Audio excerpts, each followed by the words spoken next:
میں روز قیامت کی قسم کھاتا ہوں اور نفس لوامہ کی قسم کھاتا ہوں کہ سب لوگ اٹھا کر کھڑے کیے جائیں گے۔ کیا انسان یہ خیال کرتا ہے کہ ہم اس کی بکھری ہوئی ہڈیاں اکٹھی نہیں کریں گے؟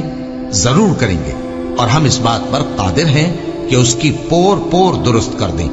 مگر انسان چاہتا ہے کہ آئندہ بھی خود سری کرتا چلا جائے، پوچھتا ہے کہ قیامت کا دن کب ہوگا۔ سو جب آنکھیں چندھیا جائیں اور چاند گہنا جائے اور سورج اور چاند جمع کر دیے جائیں، اس دن انسان کہے گا کہ کہاں ہے بھاگنے کی جگہ؟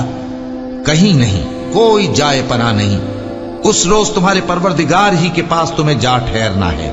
اس دن انسان کو جو عمل اس نے آگے بھیجے اور جو پیچھے چھوڑے ہوں گے سب بتا دیے جائیں گے۔ بلکہ انسان آپ اپنا گواہ ہے، اگرچہ عذر و معذرت کرتا رہے۔ اور اے پیغمبر صلی اللہ علیہ وآلہ وسلم، وحی کے پڑھنے کے لیے اپنی زبان کو تیز تیز حرکت نہ دیا کرو کہ اس کو جلد سیکھ لو۔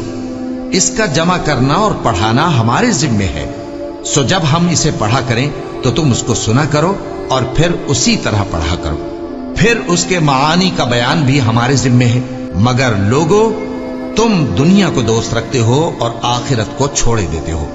اس روز بعض چہرے رونقدار ہوں گے، اپنے پروردگار کی طرف نظر کیے ہوئے ہوں گے، اور بہت سے چہرے اس دن اداس ہوں گے، خیال کریں گے کہ ان کے ساتھ کمر توڑ معاملہ کیا جائے گا۔ ہاں، جب جان گلے تک پہنچ جائے اور لوگ کہنے لگیں اس وقت کون جھاڑ پھونک کرنے والا ہے، اور اس جاں بلب نے سمجھا کہ اب جدائی کا وقت ہے اور پنڈلی سے پنڈلی لپٹ جائے، اس دن تجھ کو اپنے پروردگار کی طرف کھینچے چلے چلنا ہے۔ پھر ایسے مغرور نے نہ تو پیغمبر صلی اللہ علیہ وآلہ وسلم کو سچا جانا اور نہ نماز پڑھی، لیکن جھٹلایا اور منہ پھیر لیا، پھر اپنے گھر والوں کے پاس اکڑتا ہوا چل دیا۔ خرابی ہے تیری، خرابی پر خرابی ہے، پھر خرابی ہے تیری، خرابی پر خرابی ہے۔ کیا انسان یہ خیال کرتا ہے کہ اسے یوں ہی چھوڑ دیا جائے گا؟ کیا وہ منی کا جو ٹپکائی جاتی ہے ایک قطرہ نہ تھا، پھر لوتھڑا ہوا، پھر اللہ نے اس کو بنایا، سو اس کے اعضاء کو درست کیا، پھر اس کی دو قسمیں بنائیں، مرد اور عورت۔